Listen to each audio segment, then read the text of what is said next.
ওকে, শুভ সকাল। কি অবস্থা সবার, কেমন আছেন সবাই?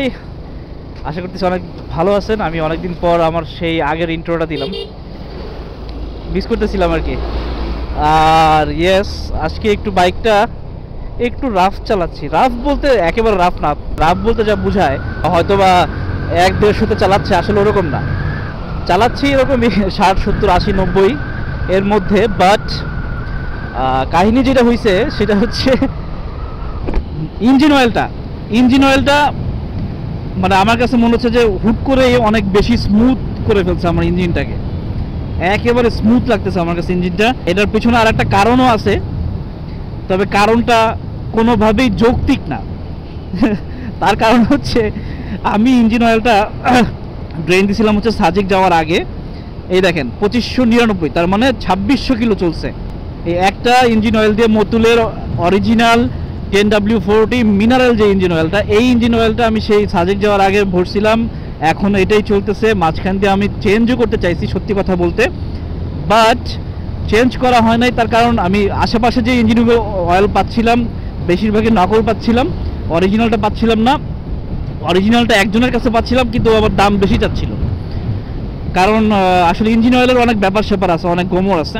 আজকে হয়তো ইঞ্জিন অয়েলটা চেঞ্জ করে ফেলবো, বাট আজকে আবার মনে হচ্ছে যে ইঞ্জিন অয়েলটা থাকুক আরও কয়েকদিন। কারণ এই 2600 কিলো চলার পরেও আমার কাছে মনে হচ্ছে যে 500 কিলো চলার পরে যেরকম স্মুথ হয় না ইঞ্জিন, আমার কাছে মনে হচ্ছে তার চাইতে বেশি স্মুথ হয়ে গেছে। মানে এত মজা লাগতেছে আমার কাছে, মনে করেন যে ইচ্ছা করতেছে একটু বাউলাই। হ্যাঁ, ইচ্ছা করতেছে একটু স্পিডিং করি। স্পিডিং বলতে আপনারা আবার ওইটা বুঝেন না, কারণ আপনারা তো আমার ভিডিও দেখেন। আমি আসলে স্পিডিং বলতে ওইটা বুঝি না, ওইটা প্রমোট করি না। স্পিডিং বলতে সাধারণের চাইতে একটু বেশি আর কি। ঠিক আছে, একটু রাশের মধ্যে থাকলে যেভাবে চলে ওরকম আর কি। অনেকে আসলে এটা বলবেন যে ভাই এটা কোনো কথা বললেন, আপনার যেটা চালানোর কথা মিনারেল দিয়ে 1000 কিলো, সেটা আপনি এতদিন চালাচ্ছেন।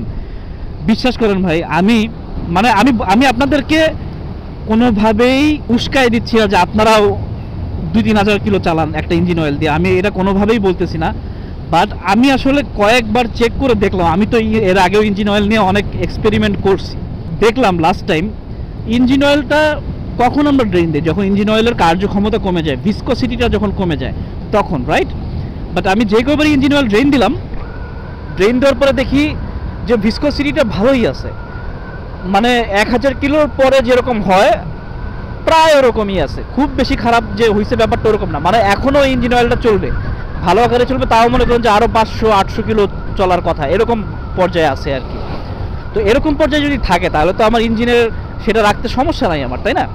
যদি আমার যদি একদম পানি পানি হয়ে গেছে, ভিসকোসিটি একদমই নাই, ঠিক আছে, আঠালো ভাবটাই নাই টোটালি, তখন আমি অবশ্যই আমার চেঞ্জ করতে হবে ইঞ্জিনের ক্ষতি যদি আমি ঠেকাইতে চাই সেই ক্ষেত্রে। তবে আমি ইঞ্জিন অয়েল দিলে আবারও মতুলটাই দিব ভাবতেছি। কারণ মতুলটা দেখলাম আমি এটা 1000 চালানোর পরে গিয়ে না, এটা আরও আমার কাছে মনে হচ্ছে স্মুথ হচ্ছে। অন্যান্যগুলো দেখা গেছে লিকু মূল্যে আমি যদি ঢুকাইতাম, মনে করেন যে 100-200 কিলোর পরই মনে হইতো যে আমার মানে বাইক মনে হয় একদম মানে পাংখা হয়ে গেছে, এরকম মনে হইতো। বাট মতুলটার ক্ষেত্রে প্রথম কেমন জানি মনে হয় একটু ভাইব্রেট বেশি করতেছে এরকম মনে হয়। বাট 1000-1200 কিলোর পরে গিয়ে তখন আবার মতুলের কাছ থেকে আমি দেখতেছি ভালো পারফরমেন্স পাচ্ছি আমি। মানে এত স্মুথ হচ্ছে, আসলে আমি তো ভিডিওতে এভাবে বুঝাইতে পারতেছি না। আপনারা যদি নিজে এসে যদি আমার বাইকটা চালাইতেন তাহলে বুঝতে পারতেন যে এত স্মুথ কীভাবে হয়েছে। মানে ইঞ্জিন অয়েলের যে ডিবাঙ্ক যে জিনিসটা আমি করতে চাইছিলাম সেটা বলি। ইঞ্জিন অয়েল আসলে দেখবেন আপনি অনেক জায়গায় অনেক কম দাম অরিজিনালটারই, আবার অনেক জায়গায় অরিজিনালটার অনেক বেশি দাম। এর কারণ আছে, যেসব দোকান প্রচুর পরিমাণ ইঞ্জিন অয়েল সেল করে, শুধু ইঞ্জিন অয়েল বলে কথা না, আপনি যে কোনো কিছু, যে কোনো প্রোডাক্ট, ঠিক আছে, বাইক না হোক, বাইক ছাড়াও, সাপোজ মনে করেন যে আপনি ওয়াইফাই রাউটার আপনি ইউজ করেন। হ্যাঁ, ওয়াইফাই রাউটার একজন বিক্রি করে আপনার এলাকার ভিতরে দোকান, সে যদি অনেক কম বিক্রি করে, দেখা গেছে যে দিনে 2টা, আপনার জেলা শহরে গিয়ে দেখেন যে দোকানে বিক্রি করতেছে দিনে কম করে হলেও 150 থেকে 200টা। কে বেশি মানে আপনাকে বেশি টাকা ছাড় দিবে বলতে পারবেন? কম লাভে, সীমিত লাভে বেশি বিক্রি করতে পারবে কিন্তু ওই জেলা শহরের যে লোকটা, সেই লোকটাই। এইটাও এই একই অবস্থা। কারণ কি, তারা কিনতে পারে কমে, অনেক বেশি পরিমাণে কিনে, ইঞ্জিন অয়েল একেবারে লটে কিনে, যার জন্য অনেক কম প্রাইসে কিনতে পারে। আবার বিক্রিও করে মনে করেন যে একদম সীমিত লাভে বিক্রি করে দেয়, যাতে ওর সেলটাও বেশি হয়, বুঝতে পারছেন? বাট ছোটো যে দোকানগুলো, এদের হয় কি, এরা তো আসলে 1 কার্টনের বেশি আনে না। অনেক সময় দেখা গেছে ভাঙা কার্টন নিয়ে আসে, দেখা গেছে 4টা 5টা 10টা ইঞ্জিন অয়েল নিয়ে আসে। আর তারা তো মনে করেন যে 100 ইঞ্জিন অয়েল আনে। যার জন্য তারা অনেক কমে বিক্রি করতে পারে। অনেকেই মনে করেন যে হয়তো বা কমে দিচ্ছে তাহলে মনে হয় ভালো না, না এটাও আবার ভুল কথা। হ্যাঁ, এমন না যে অনেক সময় কমে দেয়, খারাপটাও কমে দেয়, সেটাও ঠিক আছে, বাট বিশ্বস্ত যেগুলো হয় মানে অনেক বড় দোকান বা অনেক প্রচুর পরিমাণ সেল হয় তাদের কাছে গেলে তারা সাধারণত মানে 90 to 95% সময়ই তারা ভালো জিনিসটাই দেয়। কারণ যদি ভালো জিনিসটা না দিত তাদের কিন্তু সেলটা এত পরিমাণ থাকতো না, মানে কন্টিনিউ তারা করতে পারতো না। যার জন্য চেষ্টা করবো ওই সব জায়গা থেকে কিনতে, যেটা আমি করি আর কি। যার জন্য আমি কমের মধ্যে পাই। এখনও অলরেডি মতুল অনেক জায়গাতে আমাদের এলাকাতে পল্লী অনেক জায়গাতে 650-700 করে চাচ্ছে মিনারেলটা 10W40। আর সেটা আমি মানিকগঞ্জের শহর থেকে কিনি হচ্ছে মাত্র 550 টাকা দিয়ে। তাহলে বুঝতে পারতেছেন প্রায় আমি 150 টাকা সেভ করি। অনেক সেভ না? 150 টাকাতে মোটামুটি 1 লিটার প্রায় 1.5 লিটার তেল পাওয়া যায়, ফুয়েল পাওয়া যায়। সো বুঝতেই পারতেছেন। আবার 150 টাকা দেখা গেছে একটা ফুয়েল ফিল্টারও পাওয়া যায়, ইঞ্জিন অয়েল ফিল্টার আর কি। ফুয়েল ফিল্টার তো ইঞ্জিন অয়েল ফিল্টার দেখা গেছে আমি ইঞ্জিন অয়েলটা চেঞ্জ করতে, সাথে আমি ইঞ্জিন অয়েল ফিল্টারটাও চেঞ্জ করে দিতে পারতেছি ওই টাকার মধ্যেই, তাই না? এই হচ্ছে বিষয়। আর অনেকেই বলতে পারেন যে ভাই আপনি আপনার ব্যাগটা এইখানে রাখছেন কেন?